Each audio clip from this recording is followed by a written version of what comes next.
Hola, buenos días muchachos. Vamos a continuar con el segundo tema de la cuarta unidad. Corresponde al estudio de la histología del aparato digestivo.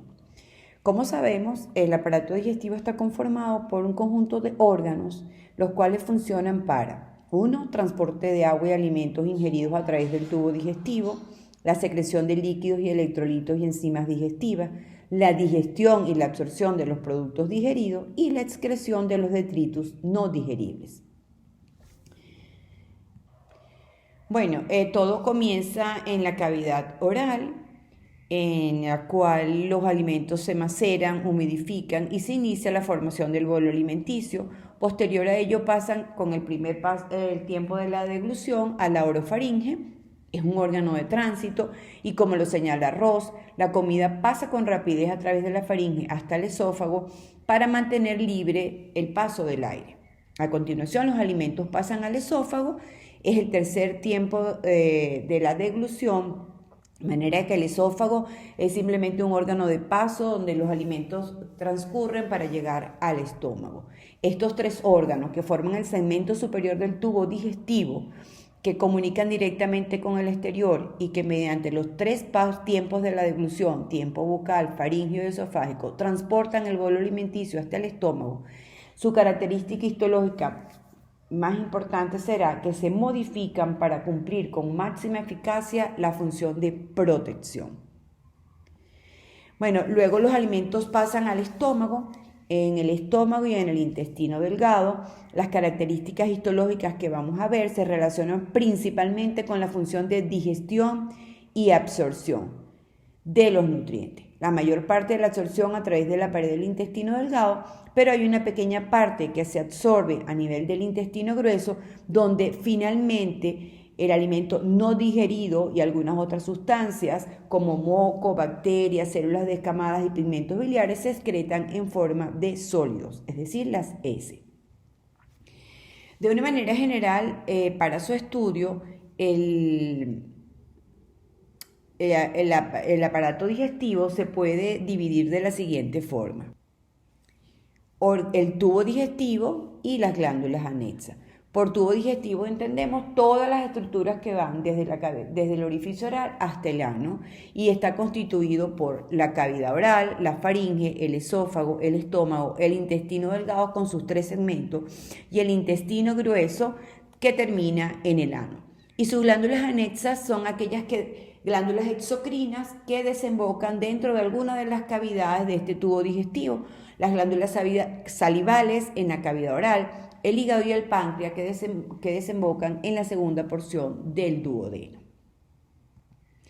Bueno, ¿cómo vamos a estudiar el aparato digestivo? Primero estudiaremos los órganos del tubo digestivo y luego estudiaremos por separado sus glándulas anexas.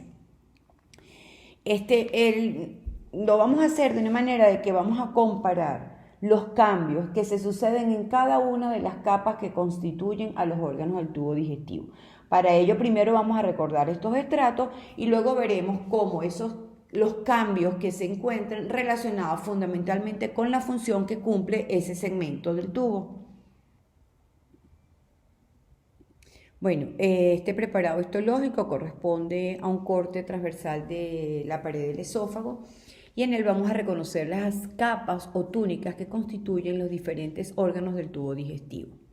De la capa más de la luz del órgano a la periferia vamos a encontrar la mucosa del órgano constituida por sus tres estratos: epitelio de revestimiento, tejido conjuntivo subepitelial y muscular de la mucosa.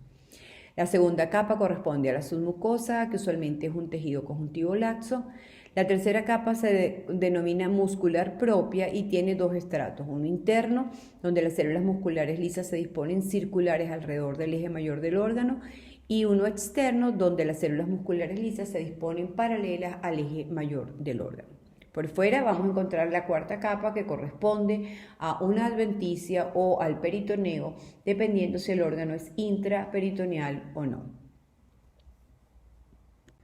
Entonces vamos a ver los cambios relacionados con la mucosa en cada uno de los órganos, submucosa, muscular propia y en la adventicia.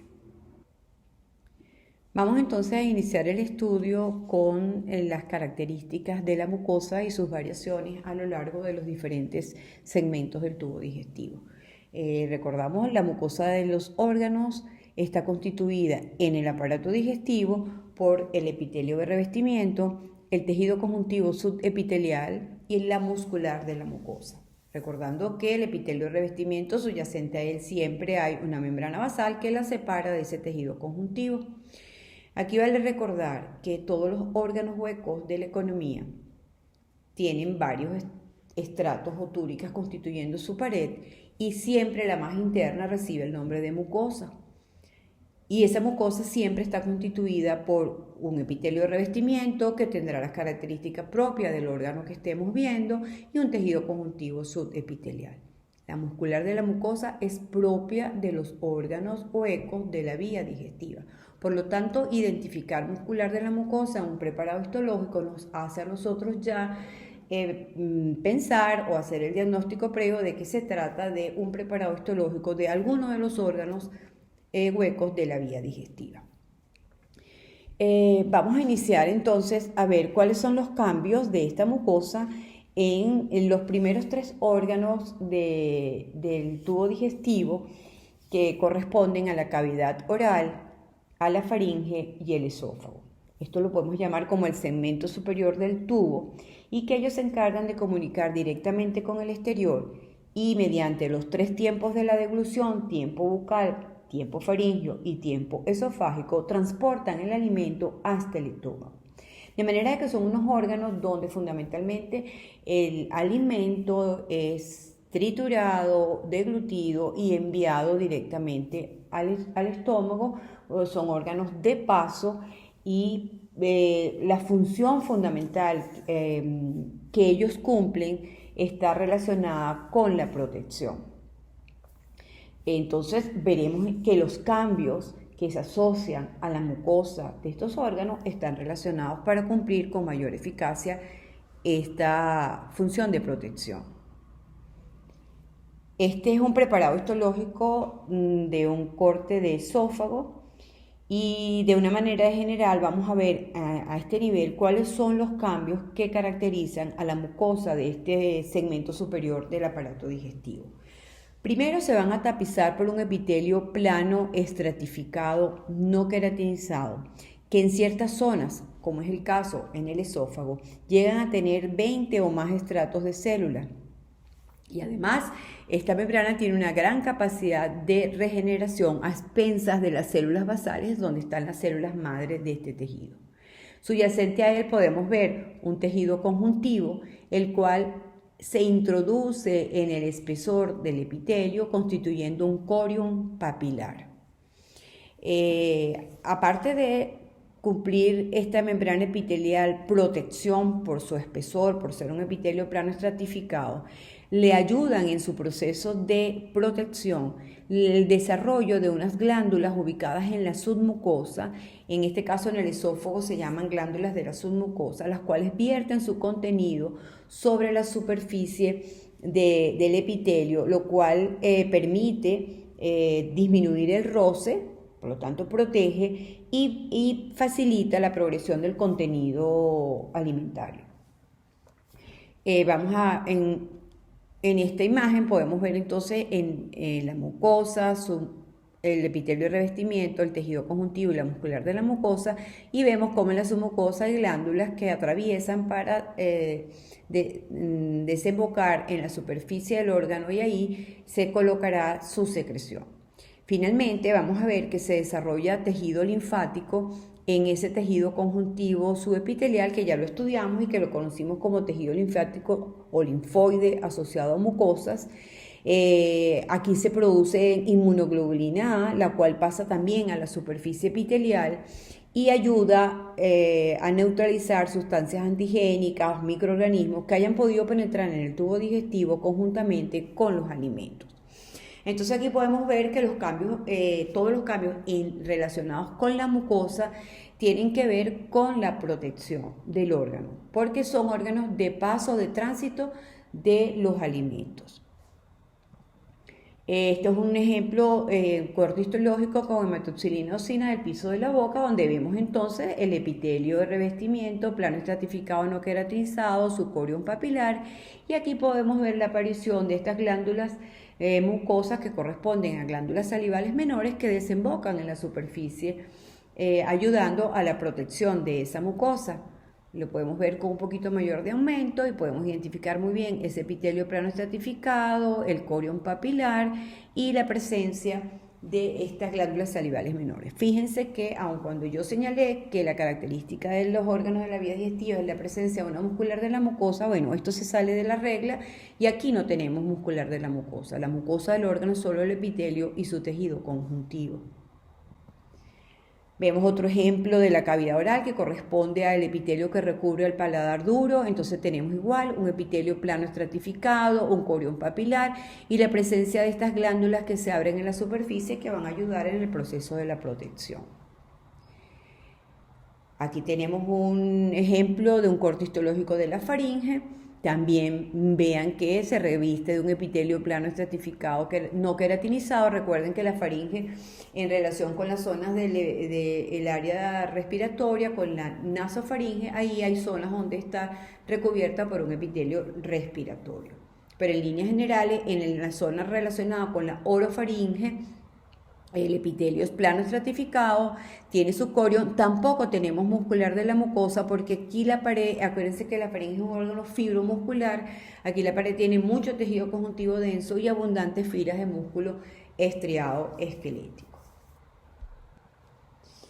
Entonces, en la cavidad bucal, en la faringe y en el esófago, la principal función que se realiza es la protección, por lo cual los cambios están relacionados con eso. En primer lugar, vamos a ver que el epitelio que constituye a la mucosa, o sea, los epitelios de revestimiento, van a ser plano estratificado queratinizado, no queratinizado, que como sabemos es el epitelio que mejor protege. Vamos a encontrar glándulas en la seromucosas en el corión y en la submucosa. En el corión, no se los nombré antes, se describen glándulas en el esófago. Estas glándulas se parecen mucho a las glándulas cardiales del estómago, pero en líneas generales ellas no han sido descritas por todos los histólogos y cuando se hacen trabajos no se consiguen en todos los cortes de esófago, por lo tanto se consideran que son inconstantes. Pero bueno, ellas pueden estar y bueno, las ya nombradas glándulas de la submucosa, que las volveremos a nombrar luego, que forman parte de ese contenido que se vierte en la superficie de la mucosa para cumplir con la función de protección, y tenemos finalmente el tejido linfoide asociado a las mucosas. Aquí debemos recordar que a nivel de la faringe se forman 5 conjuntos de acúmulos linfoides que corresponde a lo que aprendimos en tejido linfoide como el anillo de Waldeyer. Bueno, a continuación del esófago encontramos al estómago. El estómago tiene como función fundamental secretar y absorber. Por lo tanto, la protección queda encomendada a otras estructuras que ya no es el epitelio de revestimiento como lo vimos. En el esófago vimos que el epitelio se hacía plano estratificado para cumplir bien la función de protección. Ahora veremos que aquí el epitelio cambia y la función de protección está encomendada a otras estructuras. En primer lugar, para poder absorber el epitelio dejará de ser estratificado para hacerse simple. Y para poder secretar, el epitelio se va a invaginar en el corión y las células se van a diferenciar a células secretoras y van a formar glándulas del corión. Vamos primero a evaluar esta imagen. Veamos que esto es un corte histológico que corresponde al paso del esófago al estómago. Esto corresponde a la zona donde ustedes estudiarán en anatomía. Aquí está el esfínter esofágico inferior. Vamos a ver que primero con este aumento vemos que el epitelio plano estratificado es un cambio brusco a un epitelio que es simple. Ya lo vamos a ver con mayor aumento. Este dibujo esquemático representa lo que vimos en el corte histológico anterior. El corte histológico anterior representa la parte terminal del esófago y el inicio del estómago. Y vemos lo que es la unión esófago-gástrica, que esto recibe un nombre de línea Z, que es la continuidad del epitelio plano estratificado con el epitelio simple del estómago. Esto que está aquí recibe el nombre de complejo de unión esófago-gástrica, que lo estudiaron muy bien ustedes en anatomía, y que es una zona altamente especializada que permite el paso del bolo alimenticio del esófago al estómago, pero a la vez evita el reflujo retrógrado del contenido gástrico hacia la porción inferior del esófago. Ahora con un poquito de más aumento de la imagen anterior, histológicamente vamos a ver entonces el epitelio plano estratificado no queratinizado que recubre o que forma parte de la mucosa del esófago y hace una continuidad con este epitelio cilíndrico simple, que a este aumento lo podemos identificar porque vemos que los núcleos son basales y abundante citoplasma supranuclear, que es la característica menor aumento de estos células cilíndricas. Entonces tenemos lo que nombramos antes, la unión escamo-columnar, que corresponde a la línea Z de este tránsito entre el esófago y el estómago. En líneas generales se dice que el estómago es una membrana epitelial típica de secreción, porque todas estas células cilíndricas se van a diferenciar a células secretoras. Ellas tienen la capacidad de secretar sustancias mucosas y cuando uno las ve con el microscopio, con la preparación con hematoxilina eosina, lo pueden ver aquí, o cuando está muy poco aumento, que se ven que sus citoplasmas se ven ópticamente vacíos. Aparte de estas epitelio cilíndrico simple que corresponde a una superficie secretora, como lo estudiamos en el tema de tejido epitelial glandular, se van a desarrollar por invaginación de las células del epitelio de superficie estas células para constituir glándulas del corio. A este nivel de estas glándulas se elaboran sustancias que sirven para hidrolizar los alimentos, diluirlos hasta la osmolaridad igual a la del plasma y en condiciones de pH adecuado para la acción óptima de las enzimas que contienen. Además, estudiaremos más adelante que dentro de estas glándulas se encuentran células enteroendocrinas, las cuales elaboran hormonas que intervienen regulan el funcionamiento tanto de la motilidad como de la secreción exocrina. En el estómago se cumple una mínima función de absorción y la defensa queda restringida al moco elaborado por estas células de la superficie del epitelio de superficie y a la producción de anticuerpos. También colabora en este proceso de protección, como veremos, el pH ácido que tiene el contenido de la secreción de las glándulas del estómago. Entonces, de esta manera tenemos que en el estómago podemos ver que hay un epitelio de superficie que se invagina, y ya lo estudiaremos bien cuando veamos estómago, y constituye estos valles aquí que se denominan criptas. En el fondo de estas criptas desembocan todas estas glándulas que ya les hemos nombrado, glándulas del corio, que son glándulas tubulosas que muchas veces en su porción distal se dividen, o sea que son ramificadas, y que desembocan todas en conjunto a nivel de el fondo de las criptas gástricas. ¿Qué encontramos? ¿Qué células vamos a encontrar en estas glándulas gástricas? Bueno, en este mayor aumento podemos volver a ver el epitelio con las criptas. Vean cómo las células se tiñen poco porque su contenido es secreción mucosa que son mucinógenos que se pierden con la técnica de rutina para obtener estos preparados con hematoxilina eosina. Aquí vamos a poder encontrar en el cuello células mucosas del cuello que también segregan moco y se agrega al moco de las células superficiales, células que son intensamente eosinófilas con núcleos basófilos que se denominan células parietales y segregan o producen el ácido clorhídrico, unas células con el citoplasma más basófilo y de núcleos también redondos basófilos que corresponden a las células principales que elaboran las enzimas del jugo gástrico.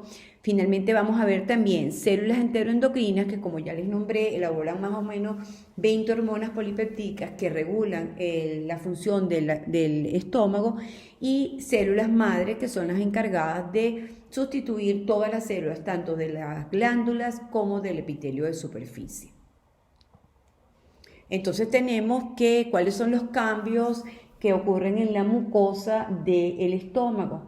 En primer lugar, el epitelio de revestimiento deja de ser plano estratificado para ser cilíndrico, y esto se debe porque a partir del estómago hasta el ano La función fundamental es absorber o secretar y entonces el epitelio plano estratificado no permite cumplir con esa función, por eso se hace cilíndrico simple. En el caso del estómago, todas las células de ese epitelio cilíndrico simple adquieren la capacidad secretora y por lo tanto eso se llama superficie secretora que elaboran sustancias mucosas, mucinógenos que se vierten, están sobre la superficie del epitelio y actúan de manera protectora. ¿Okay? Luego vemos que aquí el epitelio se invaginó y va a desarrollar glándulas del corium, que estudiaremos muy bien cuando veamos estómago, pero sepamos desde ahorita que estas glándulas del corium, como ya nombramos anteriormente, elaboran las enzimas gástricas y elaboran el ácido clorhídrico. Aparte de eso, podemos encontrar en el tejido conjuntivo del corium tejido linfoide asociado a las mucosas. Estas glándulas gástricas entonces es la parte secretora del estómago y que ayuda en cierta parte a iniciar la digestión de los alimentos y por el ácido clorhídrico también se asocia como un mecanismo de protección de lo que puede haber ingresado con los alimentos. Del estómago, a continuación, el quimo pasa al intestino delgado. En el intestino delgado se cumplen, tal vez con idéntica intensidad, las funciones de absorción y secreción. Aquí se completa la digestión de los alimentos que le llegan desde el estómago y se absorbe de forma selectiva los productos finales para que pasen a los vasos sanguíneos y linfáticos. Además, veremos que también se producen hormonas que regulan estas funciones. Esta microfotografía que estamos viendo aquí corresponde al paso de estómago a la primera porción del intestino delgado, que es el duodeno. Podemos evidenciar con este menor aumento, aquí están las criptas gástricas y las glándulas gástricas en su mucosa, y cómo esta mucosa, de tener esta superficie así regular y plana, comienza a tener unas evaginaciones que ya nosotros conocemos y que se llaman vellosidades intestinales. Fíjense, como les nombré, el intestino delgado cumple con igual proporción la función de absorción y de secreción y además debe protegerse. Para llevar a cabo la digestión, el intestino debe tener enzimas para poder hacer la digestión que le llegan de la bilis y del jugo pancreático, pero él también desarrolla, y ya los hemos estudiado anteriormente, modificaciones que le permiten cumplir con este cometido. Y con relación a la función de protección que debe tener también, veremos que secreta considerables cantidades de moco que protegen al epitelio de la autodigestión y al mismo tiempo van a ayudar o favorecer la progresión del contenido. Entonces, vamos a poner un poco de más aumento a esta imagen y vemos aquí entonces la superficie del estómago como venía lisa y de repente comienzan a haber evaginaciones. Esto corresponde entonces aquí a la unión del estómago con la primera porción del intestino delgado, que es el duodeno.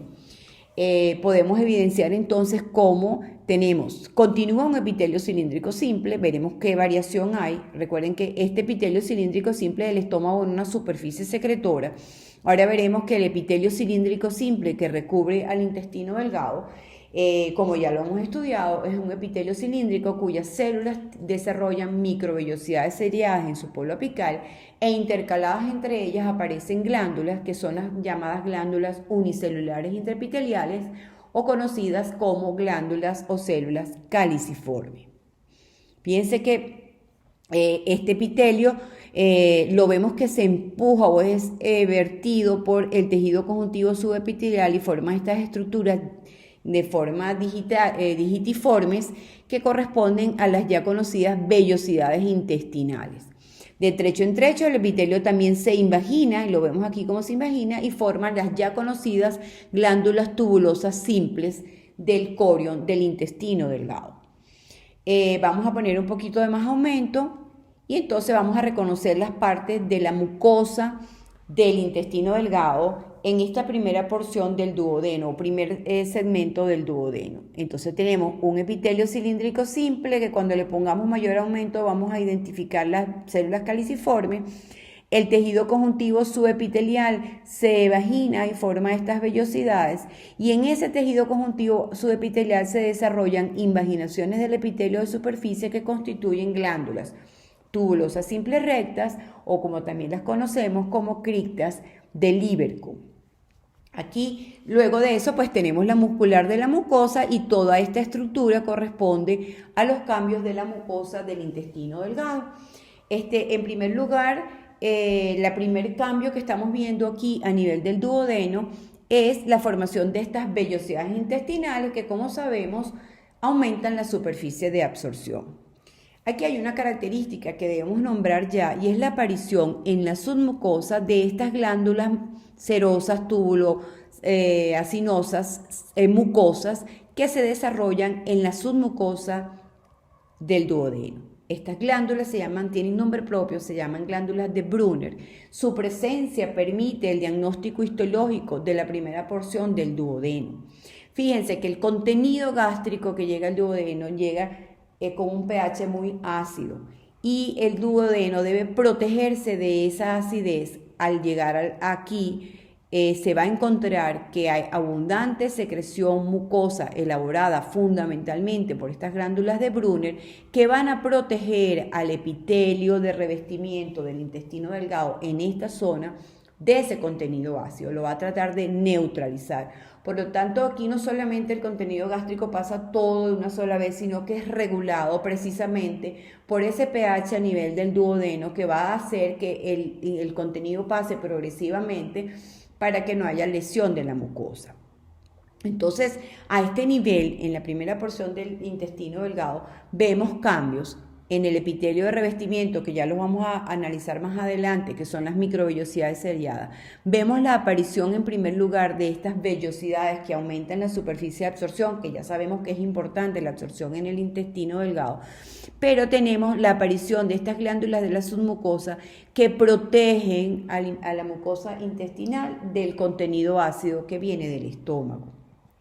Le vamos a poner un mayor aumento para que veamos claramente. Entonces, epitelio cilíndrico simple que se invagina y forma las glándulas tubulosas simples, y la formación de estas vellosidades que, como vemos aquí, son muy gruesas y anchas, a diferencia de las que vamos a ver en el resto del intestino delgado, que son más alargadas y menos anchas. Tenemos entonces este elemento diagnóstico, histológico, patognomónico del duodeno, que es la presencia de las glándulas tubuloacinosas mucosas o glándulas de Brunner de la submucosa. Cuando entramos al resto del intestino delgado, vamos a ver los cambios relacionados para cumplir todas esas funciones que tiene el intestino delgado. La primera, que es digestión y absorción, y por supuesto proteger, la función de protección que debe haber para esa mucosa. Esta microfotografía, que ya la conocemos, que la hemos bajado de la página de la Universidad de Michigan, corresponde a un corte de yeyuno. Aquí podemos identificar claramente la mucosa del órgano, la banda que más se tiñe, debajo de ella este eje claro rosado que corresponde a la submucosa, luego las dos capas de músculo liso que corresponden a la muscular propia, y esta capita delgada aquí afuera que corresponde a la serosa. Entonces, para favorecer la función de absorción, aparecen en el resto del intestino delgado, además de las vellosidades, otras dos modificaciones que permiten aumentar la superficie de absorción. Estas dos modificaciones son: la primera se conocen como válvula connivente o pliegues de Kerckring, que son evaginaciones de la submucosa, ven aquí un eje de submucosa revestido de toda la capa mucosa del órgano. Estas evaginaciones o estos pliegues son permanentes. Esto quiere decir que si uno quiere estirar la mucosa del intestino delgado para hacerla desaparecer, no puede hacerlo. Y si uno estudia macroscópicamente el intestino delgado, uno la verá, que son pliegues, como si uno agarrara una sábana y la plegara, arrugas sobre la superficie de este intestino, que, como les digo, son permanentes. Entonces, las válvulas conniventes aparecen para aumentar la superficie de absorción. Por otro lado, pues las ya conocidas vellosidades, que sabemos que son ejes de corión o tejido conjuntivo subepitelial, que tienen un revestimiento del epitelio de revestimiento del intestino. Les voy a poner un poco más de aumento y les vamos a ver bien. Cada una de estas corresponde a una vellosidad intestinal que, como las vimos en el duodeno, eran muy amplias y anchas. A partir de la segunda porción del duodeno, ellas se hacen mucho más largas y delgadas y están constituidas igual por un eje de corion o tejido conjuntivo subepitelial y su epitelio de revestimiento. Aquí el epitelio de revestimiento ya lo estamos viendo más claro de lo que habíamos dicho antes, un epitelio cilíndrico simple que alterna con células caliciformes. Recuérdense que las células epiteliales cilíndricas las reconocemos a menor aumento porque vemos los núcleos basales y abundante citoplasma supranuclear. Si le ponemos un poquito de más volumen, bueno, con mayor aumento, entonces aquí volvemos a identificar lo que habíamos visto en la diapositiva anterior, las vellosidades. El eje de las vellosidades es el corion o tejido conjuntivo subepitelial y el epitelio de revestimiento cilíndrico simple con células caliciformes. Le ponemos entonces un mayor aumento y podemos identificar claramente entonces el tejido conjuntivo de la vellosidad intestinal y el epitelio de revestimiento. Vemos núcleos ovoides dispuestos hacia la basal, abundante citoplasma supranuclear e identificamos esta banda que se tiñe más, que corresponde a la microscopía de luz con lo que nosotros en el microscopio electrónico vemos como microvellosidades seriadas. Esto es la representación a la microscopía de luz de lo que con el microscopio electrónico corresponden a microvellosidades seriadas. Podemos ver entonces también intercaladas entre esas células cilíndricas, estas células que se tiñen, que no se tiñe su citoplasma, que se ven como ópticamente vacías, su núcleo es aplanado hacia la basal, tienen forma de cáliz y en su polo no vemos las microvellosidades o la representación a la microscopía de luz. ¿Ves cómo se interrumpe? Porque corresponde a las células caliciformes. Entonces, en relación con el intestino delgado, tenemos que aquí se cumple más o menos la función de digestión y absorción. Para ello se hacen cambios en el epitelio de revestimiento cilíndrico simple con microvellosidades seriadas, lo que conocemos como chapa estriada. Eso aumenta la superficie de absorción. En el duodeno identificamos, y lo vamos a ver más adelante otra vez, la presencia de las glándulas de la submucosa como un mecanismo de protección. Recordemos también que estas células en este epitelio cilíndrico aparecen glándulas intraepiteliales que son las células caliciformes. Su secreción también forma parte de la protección del epitelio del intestino, de la autodigestión, y al mismo tiempo ese moco permite la progresión del contenido a través del tubo. Y finalmente la aparición también de glándulas en el corion, que son las llamadas criptas de Lieberkühn, que bueno, ya estudiaremos bien cuando veamos el intestino delgado, las células que le constituyen.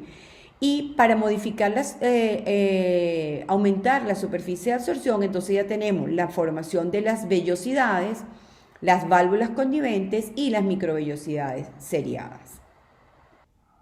A continuación, los alimentos ingresan al intestino grueso. El intestino grueso, como podemos ver en esta microfotografía, pues tiene una mucosa, submucosa, una muscular propia, y pues habrá zonas del intestino que tienen serosa o adventicia, dependiendo si son intra o retroperitoneales. Con respecto a la mucosa, veremos que el epitelio de revestimiento sigue siendo igual, es un epitelio cilíndrico simple que tiene células caliciformes intercaladas y también se invagina de trecho en trecho para formar las criptas de Lieberkühn.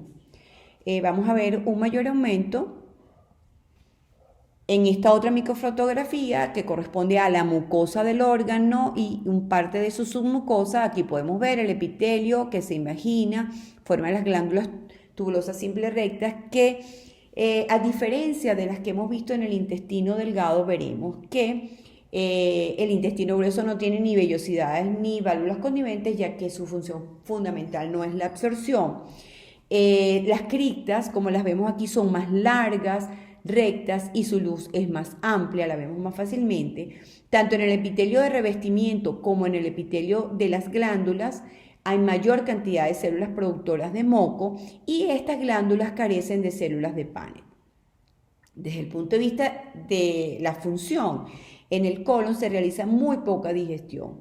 Esta digestión probablemente sea posible porque pasen enzimas con cierta actividad provenientes del intestino delgado, pero fundamentalmente se hace a partir de las bacterias que se encuentran en su interior y mediante las cuales se puede desintegrar la celulosa contenida en los alimentos. En el colon se absorbe principalmente aguas y electrolitos, y esto está encomendado a la primera parte del colon, que corresponde al ciego, colon ascendente, y la mitad derecha del colon transverso. La otra mitad del colon, que se denomina colon distal, tiene como función principal almacenar los materiales fecales, y por eso se le ha dado el nombre de colon de almacenamiento. En resumen, entonces hasta aquí vamos a ver cuáles son los cambios relacionados con la mucosa de los órganos del tubo digestivo. Es decir, qué cambios vemos a nivel del epitelio, de revestimiento del corión y de la muscular de la mucosa.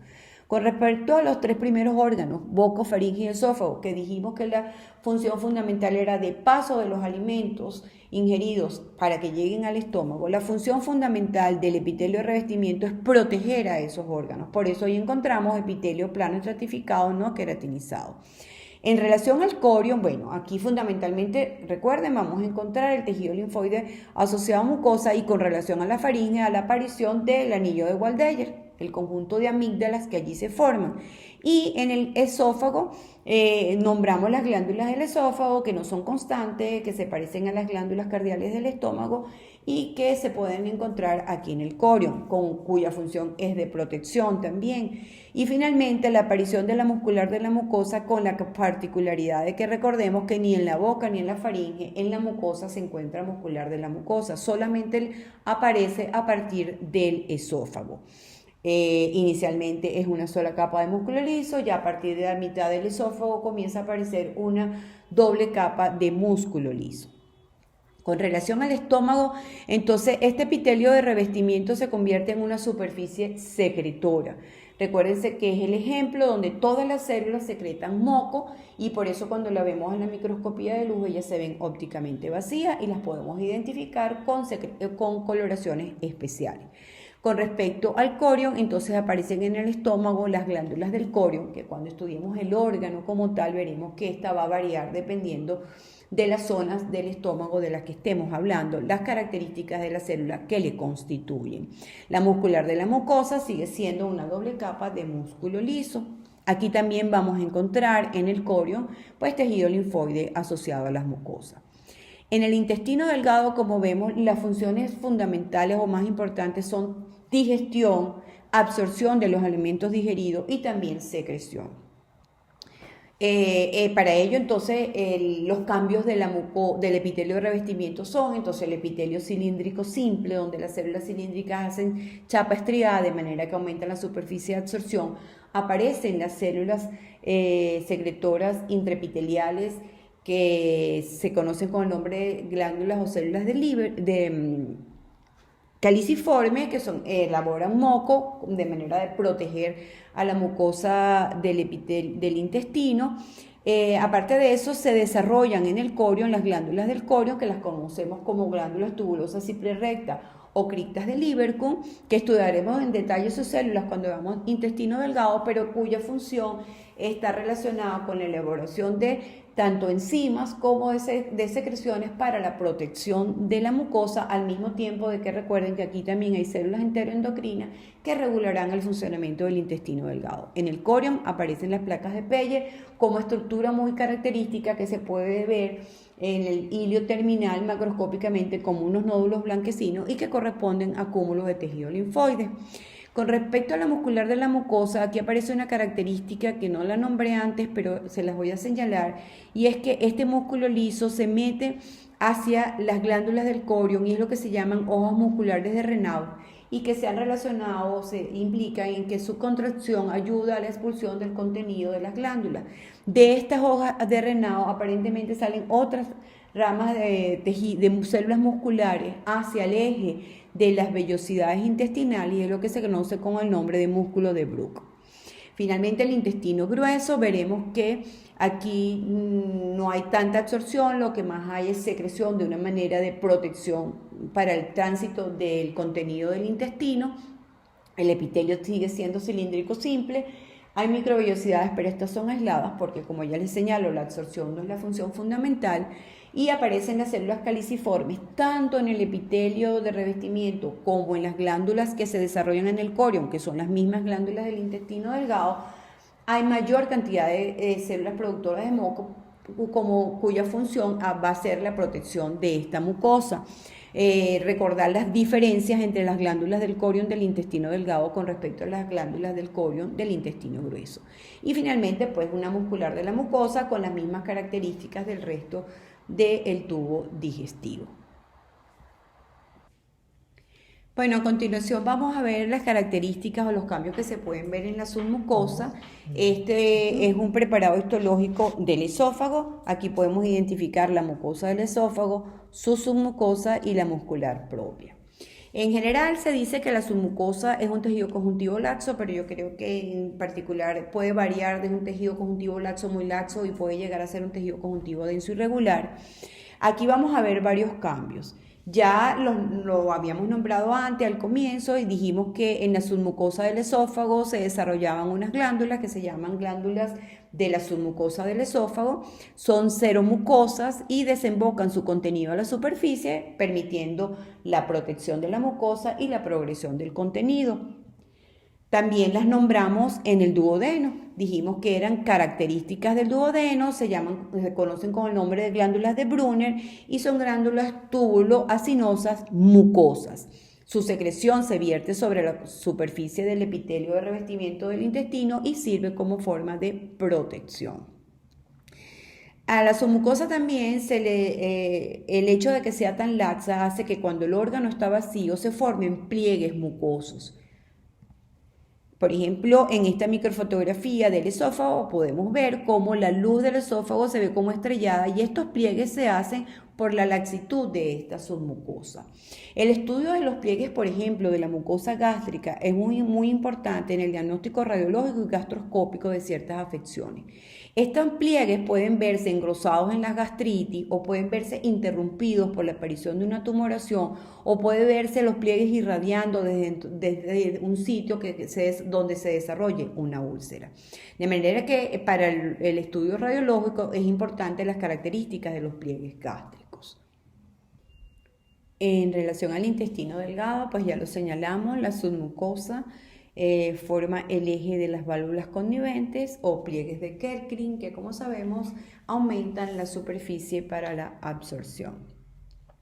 Aquí también debemos señalar que en esta submucosa encontramos parte de la inervación intrínseca del tubo digestivo, como ya lo hemos estudiado en tejido nervioso. En esta microfotografía podemos identificar vellosidades, glándulas tubulosa simple, muscular de la mucosa, esto es mucosa de intestino delgado. Y en la submucosa, que es un tejido conjuntivo, podemos ver esta área aquí que la hemos aumentado en esta zona y que corresponde a los cuerpos de neuronas. Esto recibe el nombre de plexo submucoso de Meissner, el cual pertenece a la división entérica del sistema nervioso autónomo y él está vinculado con el control mecánico y la secreción de las glándulas. Vamos entonces a la tercera capa que corresponde a la muscular propia. La muscular propia en líneas generales en el tubo digestivo está constituida por dos capas de tejido muscular liso. La capa interna, las células se disponen circulares al eje mayor del órgano y la capa externa, las células se disponen paralelas al eje mayor del órgano. Esta presenta algunas variaciones. Por ejemplo, a nivel del esófago, esto es un corte de la pared muscular del esófago, vamos a ver que no solamente tiene músculo liso. En el esófago, en líneas generales, se divide en 3 tercios. En el tercio superior, la muscular propia está constituida por músculo estriado esquelético. En el tercio medio, que corresponde a este preparado histológico, vamos a ver mezclas de cortes de músculo liso alternando con el corte de células musculares estriadas esqueléticas. Y el tercio distal del esófago, en su capa muscular propia, vamos a encontrar exclusivamente los dos estratos de músculo liso.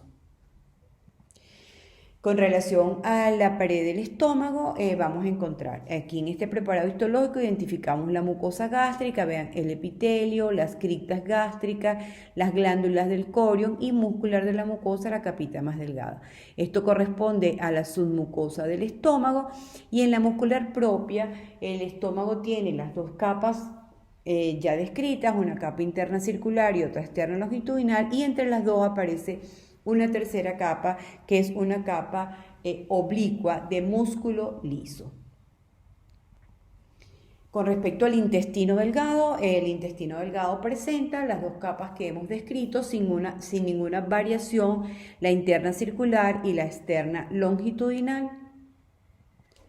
Con respecto al intestino grueso, la capa muscular propia sí muestra una variación, y es que su capa interna son células dispuestas circulares al eje mayor del órgano, pero su capa externa se divide en tres bandeletas, como la que estamos viendo aquí. Son tres racimos de músculo liso que nacen de la inserción del apéndice cecal en el ciego y se va a adherir a toda la pared externa del colon.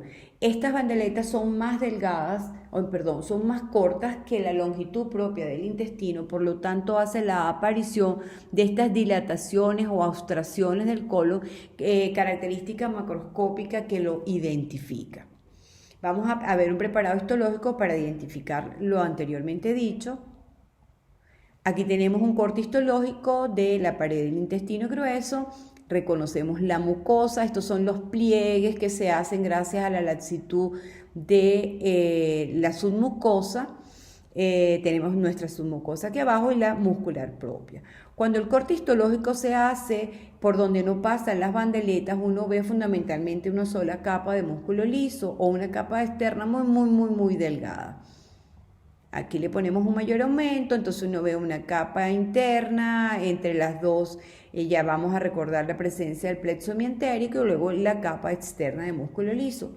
Pero verdaderamente las dos capas gruesas las vamos a ver exactamente donde están las bandeletas. En este preparado histológico podemos ver el corte que pasa por donde no hay bandeleta y el corte que pasa por donde hay la bandeleta. Entonces uno puede ver claramente los dos estratos de muscular interna y muscular externa. Aquí vemos la capa muscular interna, las células dispuestas circulares alrededor del eje del órgano, y esta corresponde a la muscular externa, constituyendo esa es una de las tres bandeletas que recubren la superficie externa del colon y que son características, le permiten al cirujano reconocer macroscópicamente el colon. Finalmente, a nivel de la capa muscular también vamos a encontrar parte del sistema nervioso autónomo de la división entérica entre la capa muscular interna y la capa muscular externa, un acúmulo de cuerpos neuronales y de axones que corresponden al plexo mientérico de Auerbach, el cual está relacionado con la inervación intrínseca de la capa muscular de la vía digestiva o del tubo digestivo.